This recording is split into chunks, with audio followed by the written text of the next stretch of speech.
Hello, everyone, and welcome to our Not Virtual Knowledge at Noon program. I'm Jenna Harris, Education Manager for Yolo Arts.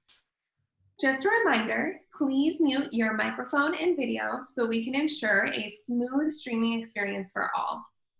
Knowledge at Noon is a free monthly speaker series featuring artists, historians, and agriculture professionals that explore themes central to Yolo Arts and Yolo County Historical Collection exhibitions at the Gibson House and Property.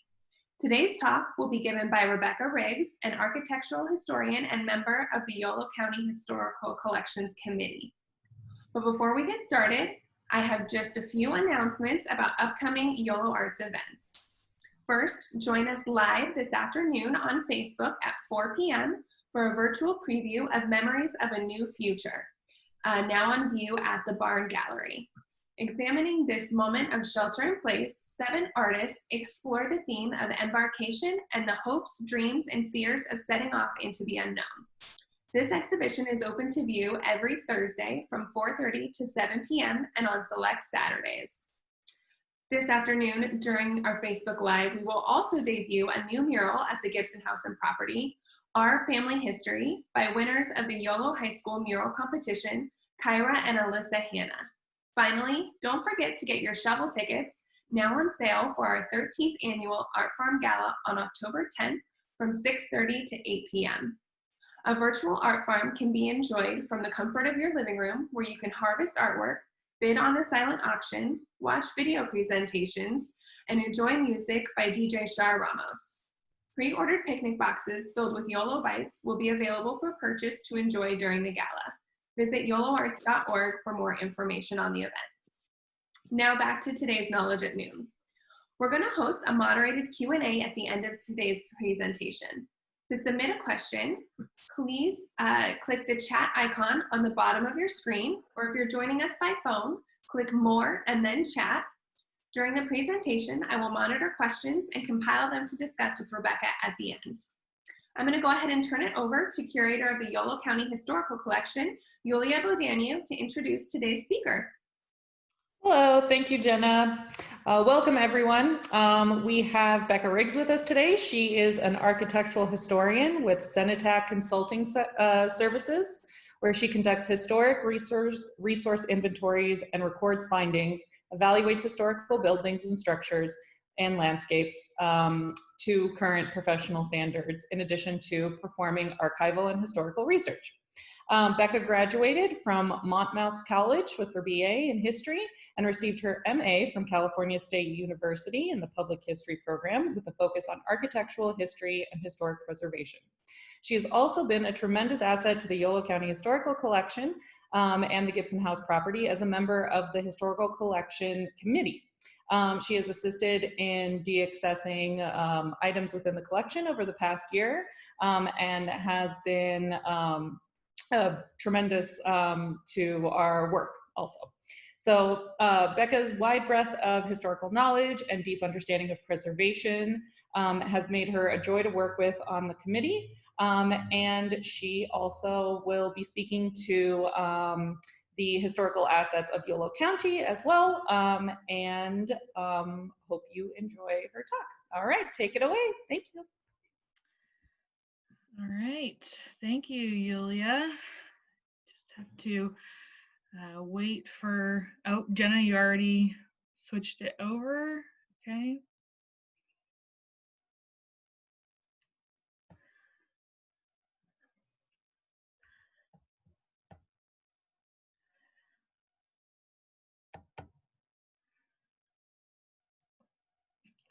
Okay. Again, thank you, Yulia, for that introduction. I am very happy to be giving this talk on the architectural history of Yolo County.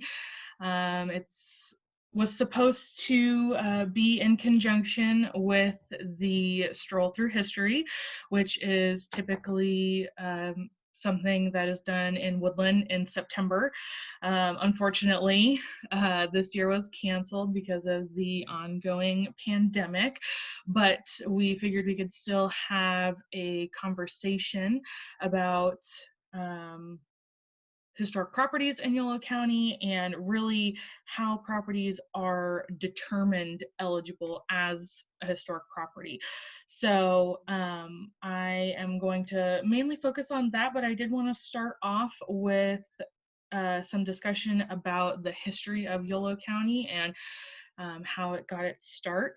The discussion will mainly be about Davis and Woodland because that's where the development in the county occurred, but that doesn't mean that they are the only places in the county with historic buildings.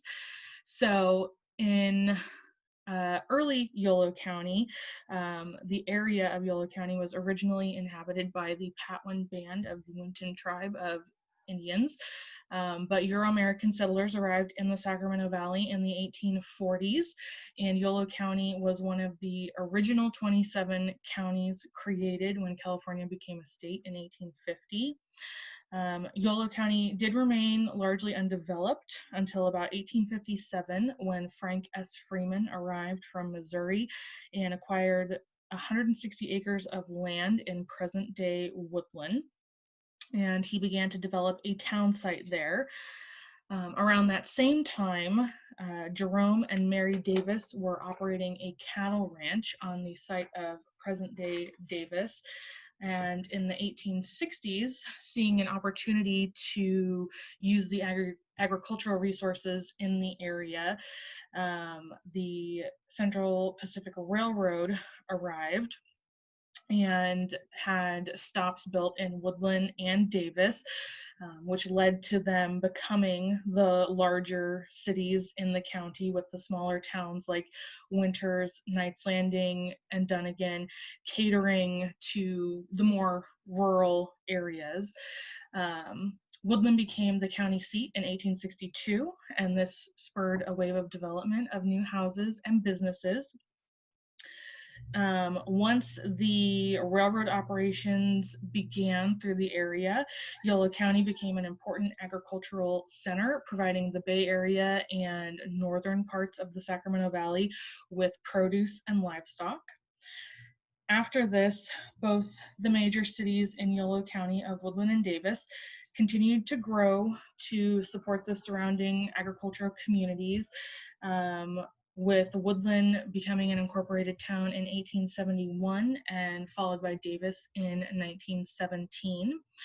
So around the time of the county's founding, this is what the original county boundaries looked like.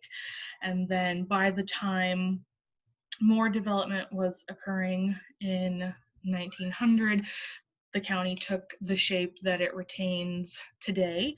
And Davis and Woodland are obviously not in the center of the county, but they emanate their significance and importance, and people came to the area and built their houses in those towns, and then managed their rural properties from the towns. So that's just a little bit of background on Yolo County and why some of these properties might be here that we're going to discuss. To start off the discussion of what makes a building historic, the term historic is really used a lot to describe any old building, but what actually makes a building historic is not that it's old or that it's pretty or anything like that, although those are things that can be taken into consideration. This became an ongoing issue, though, in the United States in the 1950s and 1960s when urban renewal efforts were happening across the country and older buildings were being torn down in favor of completing new buildings that were more efficient or served better purposes for the time. So in 1966, the National Historic Preservation Act was passed to establish guidelines for what made buildings historically eligible. And the act created the National Register of Historic Places as the official list of properties across the country that were deemed historic. So the National Register of Historic Places documents the appearance and importance of districts, sites, buildings, structures, and objects significant in our prehistory and history. These properties represent the major patterns of our shared local, state, and national experience. So the National Register of Historic Places applies to archaeology and to the built environment, which can range from a house, an office building, anything, architecture related that is a built feature, but it can also apply to engineering structures, from transmission lines to canals to dams. So it covers a wide breadth of resources, because houses and archaeological findings aren't the only things that can be historic. So the National Register really became the national census for historic properties, keeping a list of what is important to our shared history. So to be eligible for the National Register of Historic Places, at the bare minimum, resources have to be at least 50 years old and meet one of the following 4 criteria. Criteria are A through D, and each one has a different aspect that makes a property historic.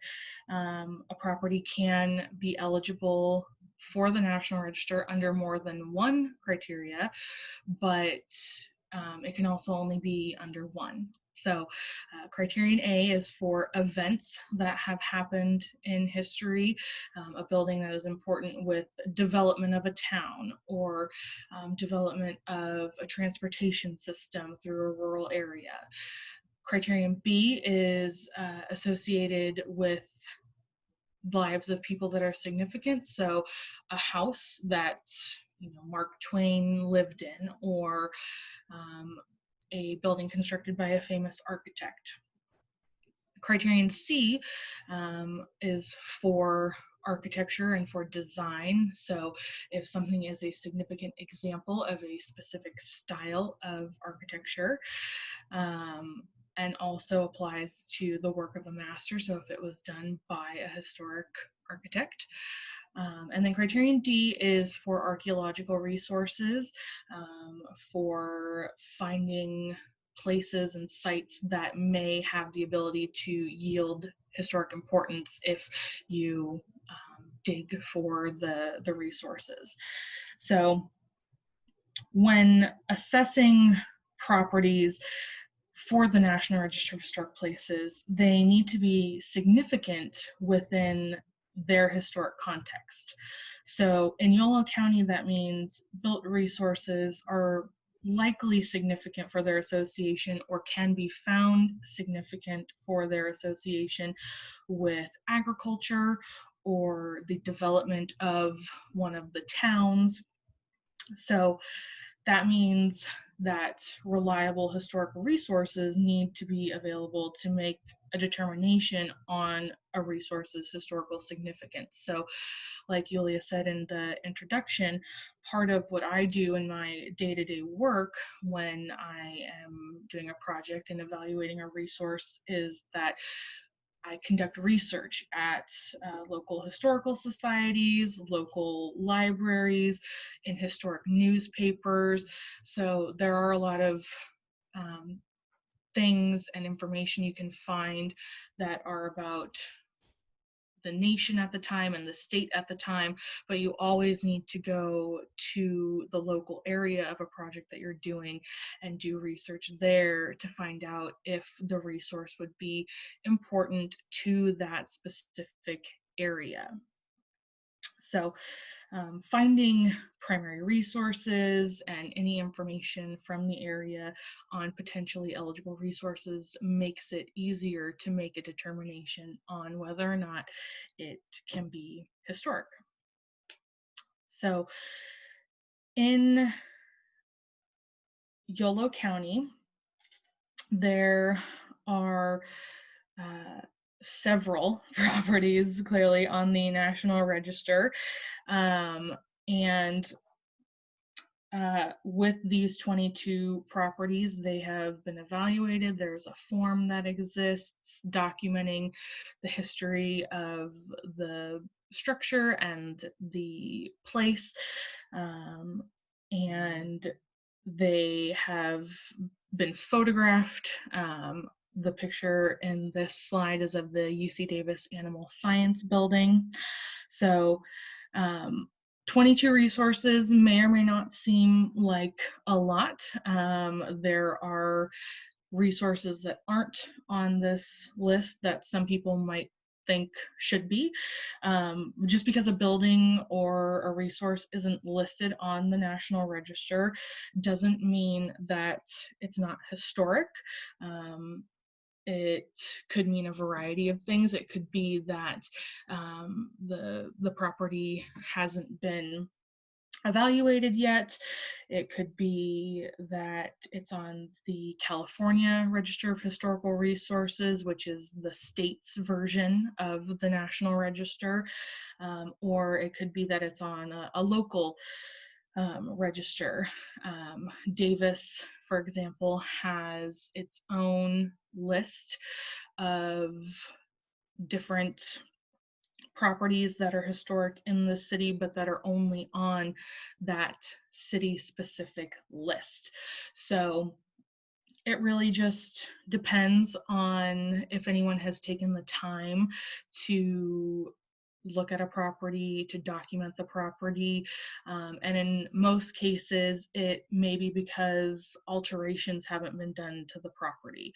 A lot of times when you are doing an evaluation and looking to see if something is eligible for the National Register, it's because there is going to be a change and there are going to be alterations made to the property, or there's a project happening that could affect the integrity of the property. And integrity is one other thing that is looked at when you are evaluating the properties, along with the criteria.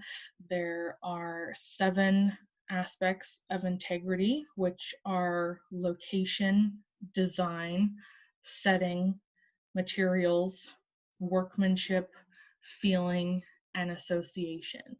So you're not only looking at the criteria to determine if it was important to an event or involved with a person or has significant architecture or design, you're also looking to see, if it still has integrity of workmanship, if it hasn't been altered, if it has the same setting, if the neighborhood it's in or the block it's on hasn't changed.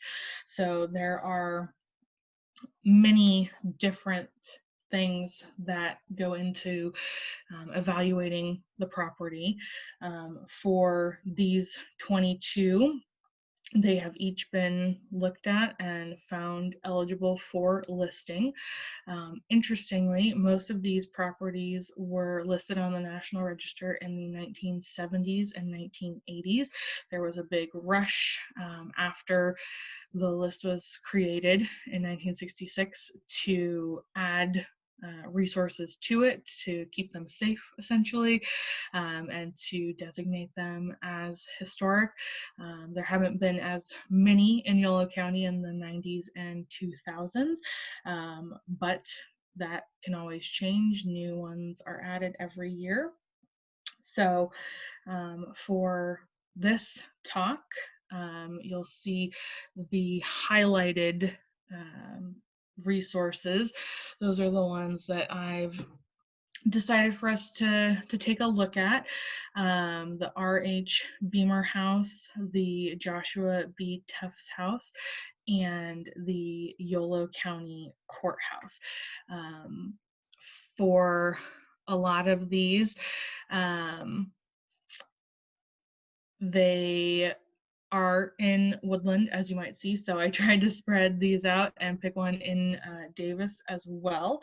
But to start off, this is the R.H. Beamer House. It is an Italianate style house located at 19 3rd Street in Woodland.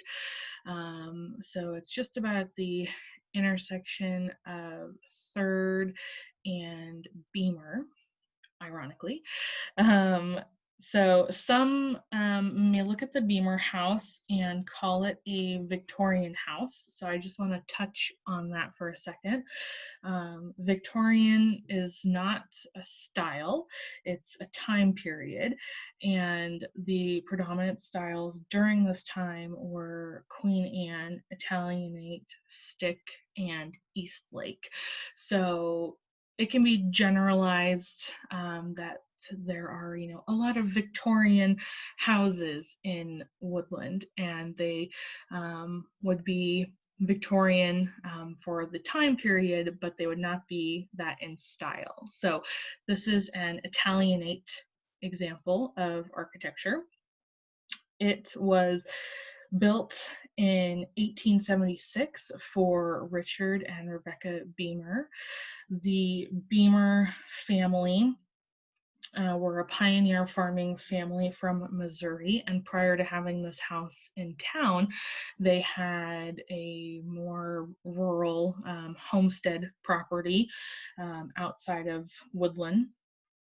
So Beamer went on to be the Yolo County auditor, the Yolo County assessor, the sheriff, and eventually the mayor of Woodland. So he was successful in farming and local politics, which allowed for the construction of a house like this. And at the time, this house was still technically outside of Woodland. It was several blocks from downtown, so still slightly remote and out in the country. While Beamer was mayor of Woodland, he also became a member of the State Board of Equalization, and he got into state politics. He also served as the director for several area banks, and kind of had his finger in a lot of different happenings in Woodland in particular, but in Yolo County and at the state. So this house was evaluated in 1982, and it was found eligible for listing on the National Register under Criterion C as a significant local example of Italianate architecture. Special notice can be given to its roof balustrade and the round and segmental arched windows and the bracketed cornices under the roof line. So it is a very well kept example of Italianate architecture in Woodland, and it is in a neighborhood where there aren't any other Italianate houses.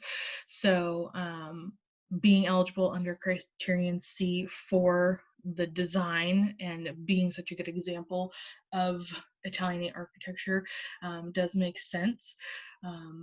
Possibly if this were evaluated today, they may include it eligible under B, since Beamer was an important person in Yolo County history, and as the head of a bank, helped open a lot of businesses and had an impact on the local economy and local politics. But this house is just eligible for its design and the way the architecture was completed. So the next house is the Joshua B. Tufts house, which I was surprised to find in Davis. There aren't many historic homes left in Davis, not as many as there are in, say, Woodland or Sacramento. So The Tufts house, again, could fall under the Victorian umbrella. It was built a little bit later than the Beamer house. It was built in 1890, but it is an example of a stick and Eastlake style house. It has influences from both in the roof form and in some of the decorative aspects of it. One thing about stick and Eastlake style homes is that they were less elaborate than Italianate and Queen Anne houses. They could still be just as big, but they didn't have as many decorative details as Italianate and Queen Anne houses did. So this house is located at 434 J Street in Davis. It's on the corner of 5th Street and J Street. Again, built in 1890 for Joshua and Mary Tufts. They immigrated to California in 1850 from New York. They came after the onset of the gold rush to strike it rich, and they were some of Davis's earliest residents, living on agricultural property that they purchased outside of town. Joshua Tufts served as a justice of the peace in Davis, and he was also on the county board of supervisors later in his life. When he and his wife first came to the area, he worked in Sacramento as a merchant and operated his agricultural land. So accumulated some wealth working as a merchant, selling items to people coming for the gold rush, and traveling through town on the wagon train and coming to go to Sacramento and San Francisco. So they eventually, accumulated enough wealth and influence in town to build a house of this magnitude, and it is a pretty large house.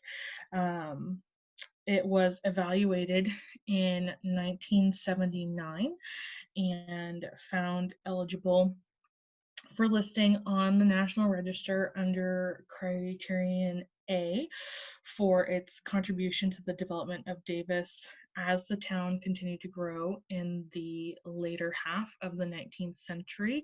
So there weren't a lot of homes of this magnitude built in Davis, and there are certainly not many left in existence, which is one of the reasons why it is significant to the development of the town. And it's also eligible under Criterion C as one of the only remaining 19th century houses in Davis. So just for those aspects, its building aspects alone, and also because it is one of the only examples of the combination of stick and Eastlake architecture in Yolo County. So not even just in Davis, but in Yolo County in general, this type of architecture is not common. As a more modest style of house, and that does make it significant to the area because it's something that historians or people can point to and say, we have an example of that, and it might be the only one. I think there are a few other examples. The houses might be smaller, they might not be as old, a variety of things, but this house is one of the only existing stick and Eastlake style properties in Yolo County. So that is one of the reasons why it is significant. Now, the last property I decided for us to look at is the Yolo County Courthouse, which is one of the largest buildings in Woodland. The first courthouse was actually completed in 1864 after Woodland was named the county seat of Yolo County. But subsequent earthquakes in 1892, 1904, and of course 1906 damaged the building severely and led county supervisors to condemn it in 1911. So they sought approval for the construction of a new courthouse in the 1910s, and they planned to do it on the same site. So they demolished the original courthouse in favor of constructing the courthouse that is there now. They hired a Canadian architect named William H. Weeks, who is renowned in Northern California. He designed several courthouses, several local government buildings, some buildings in San Francisco. He's a very well-known architect in the area then and now. And he came up with a design for a courthouse as a combination of Greek Revival and neoclassical styles, as is typical for most courthouses. The courthouse was completed in 1917. And Weeks went on to also design the Porter Building in Woodland and Hotel Woodland, which is on Main Street. And both of those properties are also listed on the National Register. Despite having designed so many buildings in California and designing so many courthouses too, he is quoted as saying that the Yolo County Courthouse was the most beautiful courthouse in California. So it was constructed with Calusa sandstone and decorative terracotta from the renowned local company Glady McBean, which is in Lincoln. The landscaping of the courthouse was also noteworthy. It was designed by McCrory and McLaren of San Francisco, but the work was overseen and executed by J.F. Urquhart, who designed the landscaping for the Panama Pacific International Exposition in San Francisco in 1915.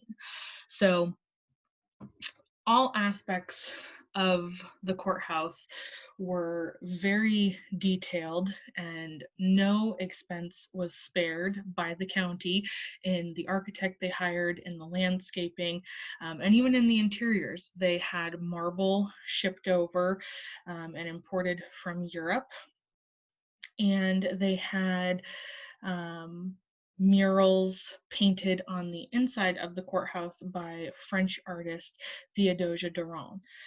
So the courthouse served as, you know, an imposing structure, and it needed to exemplify and personify the status of the government in day-to-day life. So the building is large, the features are large, the details are large to remind you of the power of the building. It was evaluated in 1987 and found eligible for listing on the National Register under 2 criteria. It is eligible under Criterion A for its association with the development of the city of Woodland and the development of local government in Yolo County. So although it was built in 1917 and there had already been a courthouse and Woodland had been around since the 1860s, the continued development of the city is what this applies to, and the continued development of the county. The county needed a new courthouse, but this new courthouse was bigger to serve the purposes of the growing community. And then the courthouse is also eligible under Criterion C as an example of a monumental size revival style government building with exceptional beauty and innovative use of materials. essentially just the sheer size of a building like this in Yolo County at the time was an immense undertaking. But then the use of Gladdie McBean, terracotta, and local supplies and local resources really helps this building in the design elements make it significant. This courthouse remained in use until 2015 when the cycle kind of repeated itself. This courthouse was built to help a growing county, to add more courtrooms and more administration services for the county in 1917, and the same thing was done in 2015 when a new courthouse was built in Woodland because the county has grown and needed more space. So this courthouse now is actually undergoing a renovation, and they will continue to use the rooms and the offices inside for county officials and for county offices. So those, again, are just 3 buildings that people may be familiar with, people may have seen, especially the courthouse. It's hard to miss.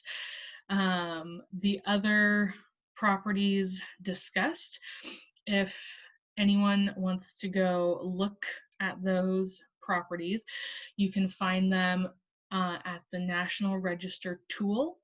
All you need to do if you want to see the different nominations and read about the different histories of the buildings in Yolo County on the National Register, you just need to go to the National Register tool and you put the state you're looking for and the county you're looking for, and it will pull up all the forms. You can get specific, you can do it by city as well if you're only interested in historic buildings in Winters, or if you're only interested historic buildings in KPay. But if you want to see all of them, and if you want to look at the forms for the 3 buildings that I highlighted, those are all there. If you want to learn more about the criteria and get some other examples of how properties are eligible under criteria A, B, C, or D, you can look at National Register Bulletin 15. Essentially, it's the guidelines that the National Park Service created to assist professionals like myself or members of the public, because one thing that is important to note is that architectural historians, other historians, we're not the only ones who can nominate buildings to the National Register or properties to the National Register. It can be done by anyone that is willing to put in the work. So if you are curious about what goes into that, you can refer to National Register Bulletin 15, and you can also look at the National Register forms, what actually has to be completed in order to submit that to the National Park Service for them to put it into consideration to be listed on the National Register. And then if anyone is curious as to what kind of standards are followed for all types of historical evaluations, you can look at the Secretary of Interior's standards. Those are the standards that I have to follow as a historian. They're the standards that I'm qualified under as a historian to complete and submit evaluations. So they also give some good guidelines on what makes a building historic, and these are available for anyone to look at, and anyone that has questions about them, I am happy to answer. So that does conclude my presentation. And I know, as Jenna said, we'll have a moderated question and answer time for anyone that has questions at this point. Excellent. Thank you so much, Rebecca. I do want to go ahead and open it up. So if you have questions, feel free to go ahead and submit them through the group chat. And while we wait for a few more questions to come in, I do have a question for you, Rebecca. In your time spent in Yolo County, you mentioned that there haven't been any properties added since the 80s. So are there any properties in the county that you would like to see added to the National Register? I was a little surprised when I looked at it, mainly because while I'm from Yolo County, I don't really do many projects in Yolo County. So I was surprised. For example, the Gable Mansion is not on the National Register of Historic Places. It is a California historical landmark. And again, that was done in the 70s, so it's been a while. Now, it may or may not necessarily be eligible for the National Register.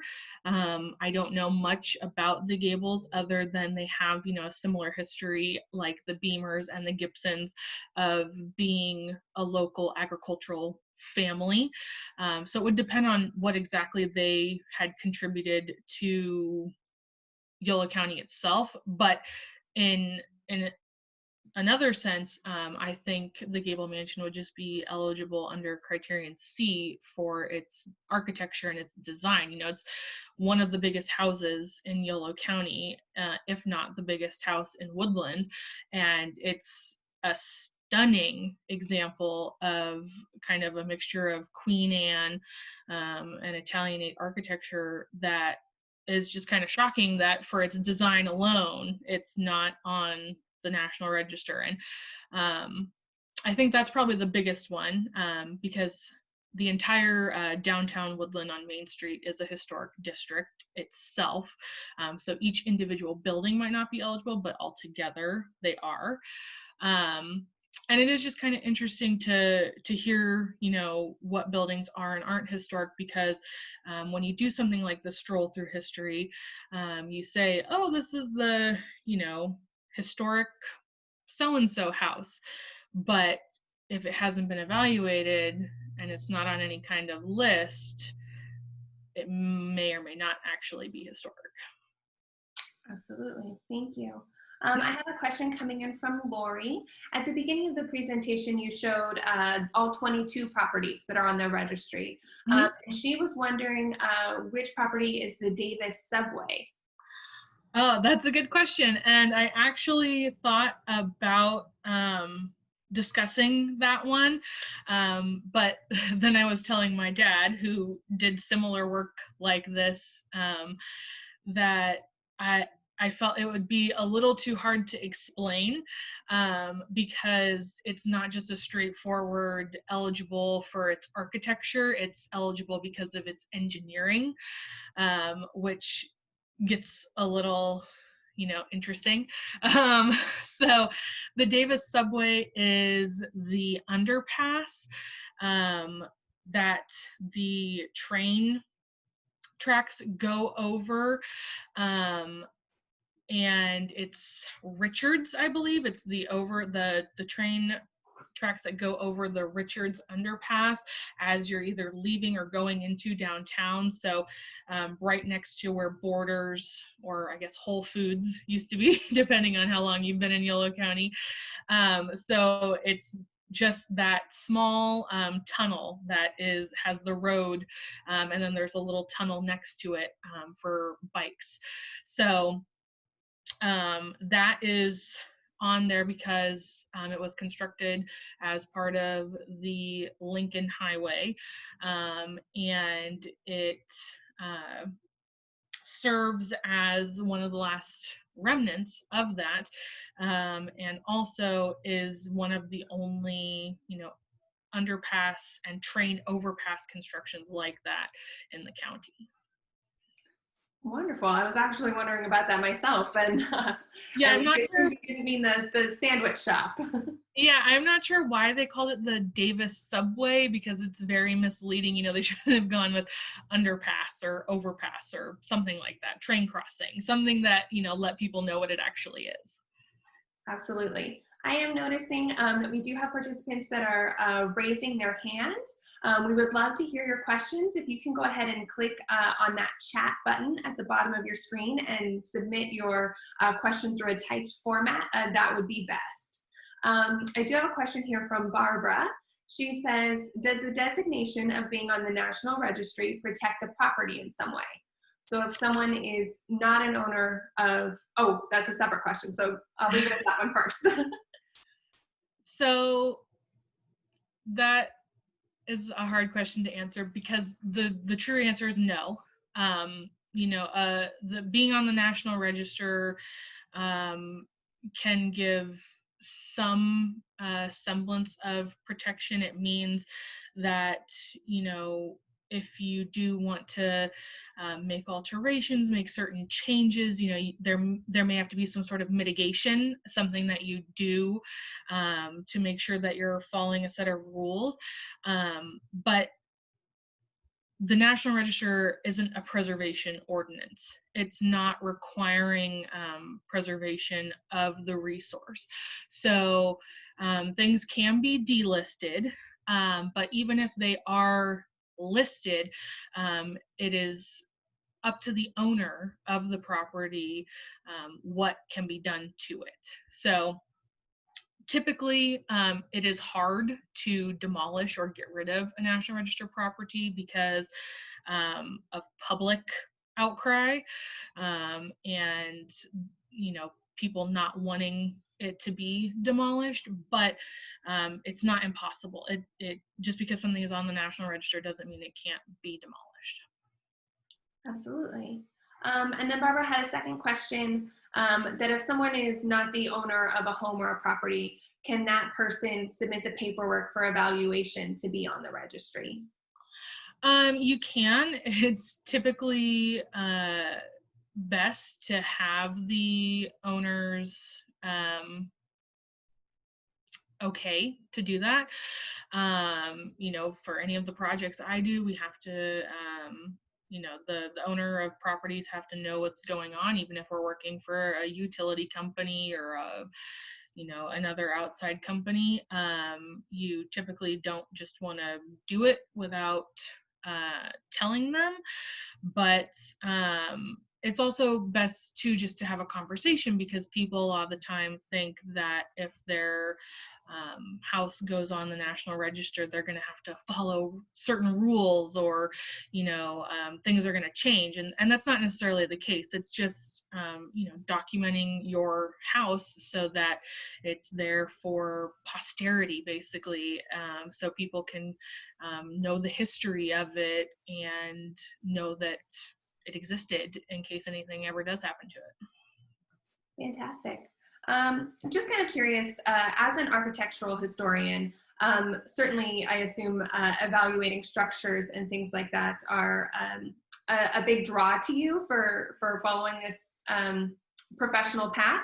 But can you tell us a bit about what your day-to-day life looks like? Sure. So actually yesterday is a really good example. We do a lot of work on projects that aren't buildings. So I've actually only personally evaluated one house because that's not what people are coming to consulting firms for. We do a lot of work for the federal government, for the Army Corps of Engineers, for PG&E. A lot of our stuff is engineering and structures instead of buildings.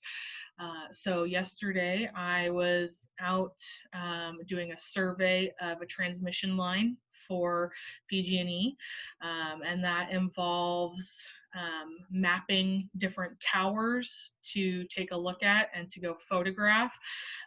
It involves going to their archives and going through all the blueprints from when the transmission line was built, any alterations are made. I mean, they have blueprints for everything. Even if they're changing, one tiny thing on a tower, they have it documented. So it's going through all of that, and then doing a complete history of the transmission line, so writing an entire historic context for the history of the transmission line, and putting that on a state parks form called a DPR 523. So if it's not anything federal, we don't have to worry about the National Register or anything like that. So for PG&E projects, we're only doing state standards, which is run by the California State Parks. So yeah, it's, having to take pictures, having to do research, and then writing it all up. And based off of the research and what we find in the research, which I'll be doing next week, I'll be going to the PG&E archives next week for this project. Based on whatever I find, that, will then help me determine when I'm writing if it is eligible under A, B, C, or D or not. So that's a typical project and what a typical day usually looks like. Wonderful, thank you for sharing. And then another question coming in from Barbara. She's wondering if cemeteries are ever included on the registry. They are. There are many cemeteries actually on the registry, typically on the East Coast. But I'm sure that there are some on the West Coast. I don't know. But they are something that has to be evaluated. I actually, we have a project in Oregon right now where we had to document a cemetery as part of that. But yes, they are on there. And I covered the bare minimum, the basics of what you look at, of the criteria for how things are eligible. There are also criteria considerations. So there are, if something's not 50 years old, there are specific considerations where you can still evaluate it, things like that. So a lot of times the cemeteries fall into the considerations because it's not necessarily that they have a great design or they're associated with a famous cemetery designer or anything like that. So there is a consideration for them to be looked at typically as a landscape, because you can have a historic landscape that's always looked like that or always been like that. Wonderful, thank you. Mm-hmm. I want to go ahead and wrap this up. If there's any more questions, please feel free to submit them now. But I really want to say thank you to everyone for logging on and for joining us today. This was another great program. Please be sure to check out our website for other events. As I mentioned at the beginning, we do have a new show opening in the Barn Gallery, and we'll be doing a Facebook Live event this afternoon at 4 p.m. to give kind of a preview of the show. Also coming up is our Art Farm Gala, our annual fundraiser to support the Art and Ag program.